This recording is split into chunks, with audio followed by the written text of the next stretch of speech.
The best of CEOs do not work more than 40 hours a week. But what they do in that 40 hours, they end up working so much that's 10 times or 100 times what you're doing in a week. So what is that thing that CEOs do that in 40 hours they're able to generate so much value? And that is essentially in terms of how to manage your time like a CEO. In this video, and I think this video may change some of your lives, I'm going to talk about 10 chapters or 10 techniques in terms of how CEOs manage their time. Chapter number 1, you are always busy, but you're never productive. Let me give you a story from my life. I spent a lot of time in consulting, and I always used to see these two consulting partners, both were my bosses at one point in time. Partner number 1, what used to happen is whole day he was busy, 9 a.m. to 9 p.m., always on calls, going back home, making slides, reviewing decks. And at the end of the quarter or end of the month, nothing used to get done.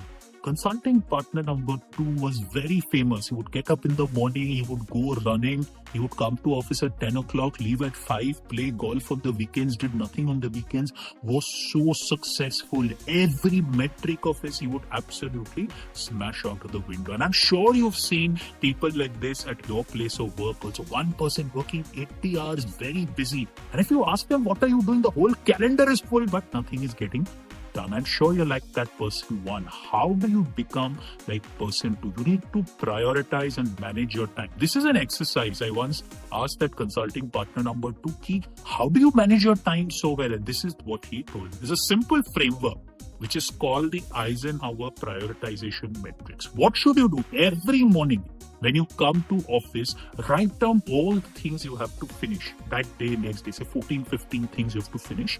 And on this 2x2 chart, which I'm going to explain now, you should write all of those 15 down. What are these 2x2 elements? So one axis is urgent, non-urgent. The other axis is important, not important. Vertical axis is urgent, not urgent. The horizontal axis is important, not important. All your 15 things you're supposed to do, plot on this 2x2 chart. Do not say every 15 is urgent and important. That is not prioritization. You have to spread it where 3 or 4 have to be in each quadrant. Then what do you do? Something that is urgent and important, you should do it now. Something that is urgent and not important, you should delegate it to somebody else. One is something that is important but not urgent, you should schedule it, which means do it later in the week, schedule it in your calendar and say, I will do this 2 hours. And most important, not urgent, not important, you should not do. You should consciously take a call that I'm not going to do this. That is how you master your time. I have tried this technique. I have got 20% more productive. And remember, it is about taking all those 15 things and putting it on those 4 boxes. Not to say that everything is urgent and important. Chapter number 2 is more in terms of mindset. This is what we call the 3-shift system. Now, whoever you are in a company, essentially you're playing one of these 3 roles. It's called the 3M approach, not the company, but the 3M approach. First M is you are a maker, which means you are an individual contributor. What are you supposed to do? You own a project, you do individual work, you're supposed to go deep down, build the insight and spread the word with the rest of your company. Clear deliverables, clear timeline. The second M is you are a manager. You are leading people, you're a team lead. Now, in this, what you're supposed to do, you're supposed to work with your teammates, guide them, coach them, set the processes and handle some of the difficulties that come your way. The third M is what is called the multiplier. You're a senior executive. You're not supposed to do individual work. You're also not supposed to deal so much with people. You're supposed to take the big strategic decisions and you're supposed to get the right people to fill up the right role, set up the system and move forward. Sounds very good. It's simple in paper. I will tell you where things go wrong. I've worked for many, many years. And this is where things go wrong. When you are operating at one of these levels, you should try and do what is required for that level. The most common mistake I've seen in my life, and I remember a colleague of mine, his name was Amit, and he was an individual contributor, the first M, he was a maker. And when he became the second M, which is the manager, he started still behaving like the maker. So he would still do individual work, he would make his own slides. And as a result, he was working 14 hours, 16 hours, 18 hours. He was getting burnt out and wondering, why is this not working? Now, Why did Amit do this? And to understand this, because that is what Amit was familiar with. That is what gave him comfort. He said, I can behave like an individual contributor. But what Amit is not understanding is he's no longer an individual contributor. He's a team lead. So ask yourself, as you're listening to this video, which of these M's you fall in, and start behaving like that. Do not behave like another M that we are speaking to. Sometimes I've also seen people who are multipliers at senior executive levels start behaving like individual contributors. They're micromanaging everybody. They're micromanaging every slide, and then they're getting stressed. Everybody's getting stressed. No. You have to identify which level you are at and operate at that level. That is the second chapter and very important in terms of managing time. Chapter number 3, very, very critical. Always ask yourself, what is that one question that is most important for me? I'll give you a story of a very famous unicorn founder. I was his coach at one point in time. And one day, I knew him for a long time. I was also his coach, used to advise him. And he always used to tell me, Sandeep, I'm so busy. I'm working 80 hours, 100 hours. He once took out the calendar, and he was someone who wanted to set the vision. So everything was going through him. All the decisions were going, all the slides were going, all the deal constructs were going. He was so busy, he was tired, he started developing backache, he started developing neckache. And he came to me and said, Sandeep, what do I do in terms of that? I asked him one question, and this is something that is relevant to you also. What is the one thing you are very good at?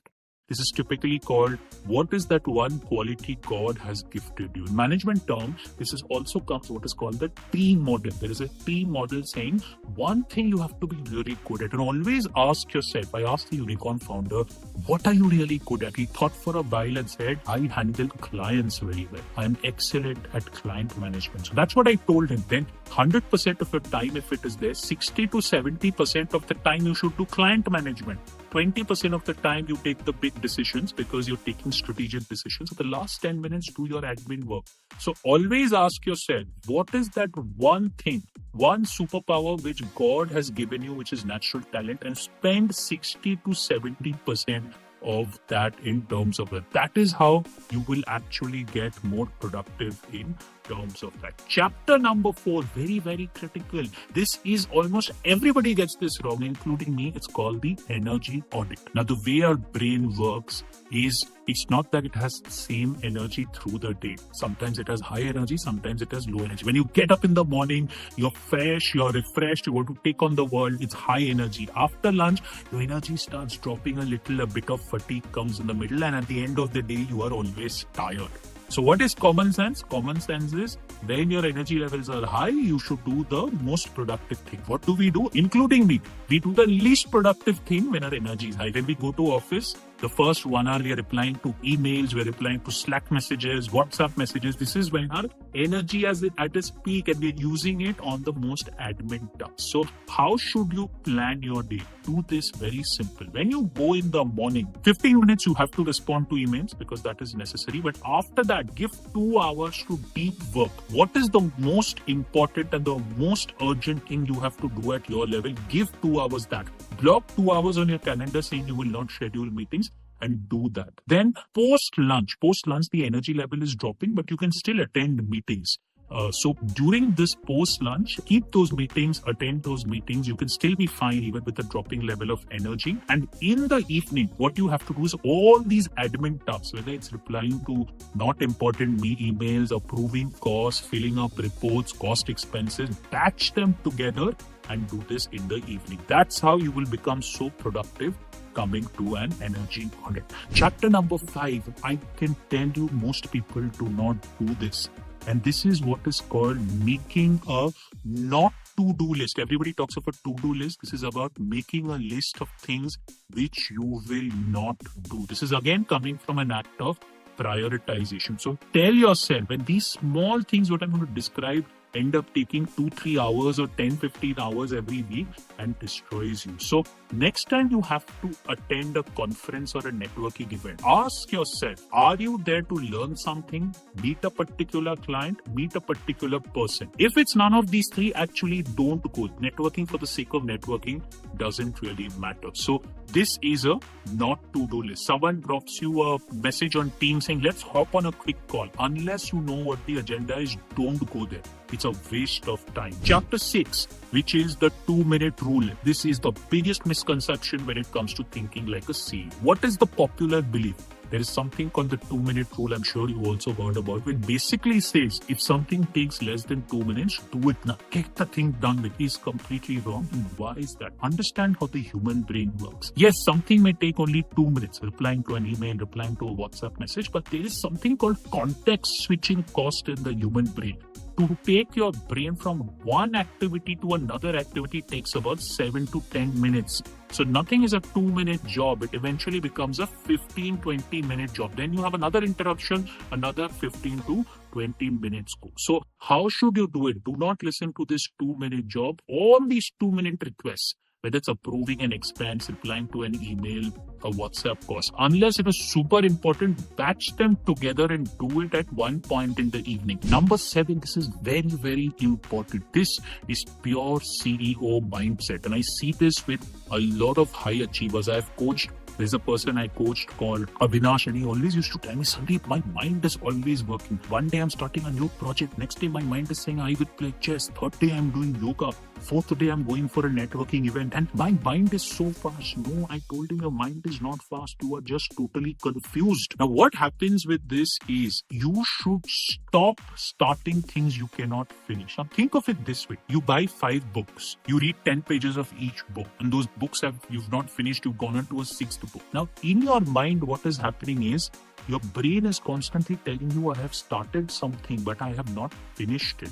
And there is this subtle pressure in your mind that you've started something and you've not finished it. It's taking some portion of your intellectual bandwidth. So never start something. There's a term for this. It is called the Zeigarnik effect. Your brain cannot let go of unfinished tasks. So what I request you to do, 2 things. Ask yourself, what are the 3 most unfinished tasks you have right now? Whether it's finishing a presentation, finishing any book, finish it now, you will get 10% more capacity in the human brain.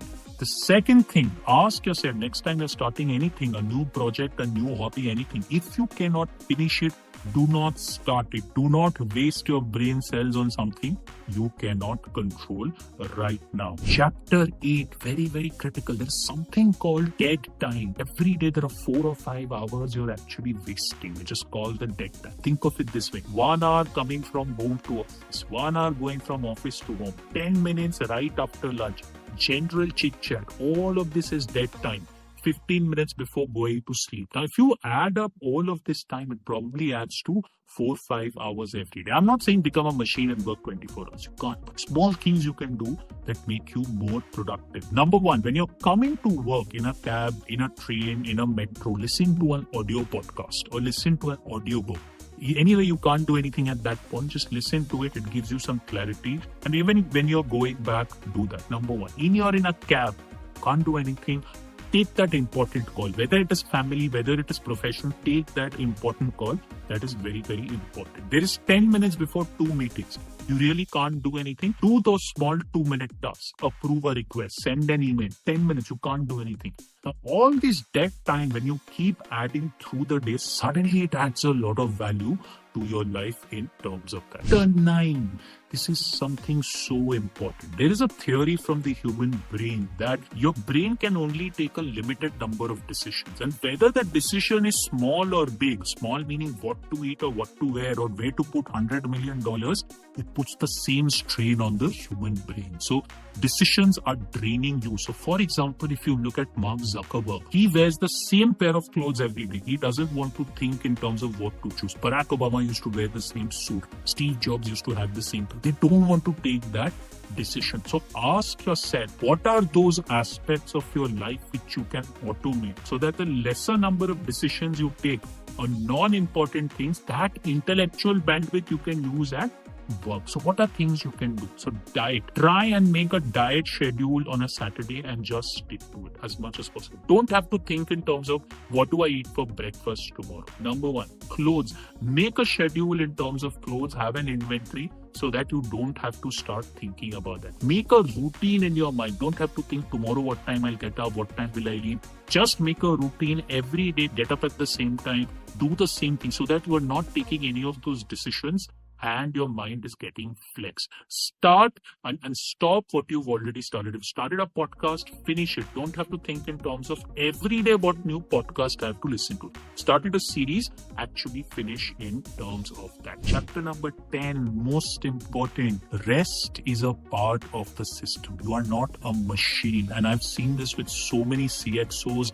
I've seen this with some sports people I know.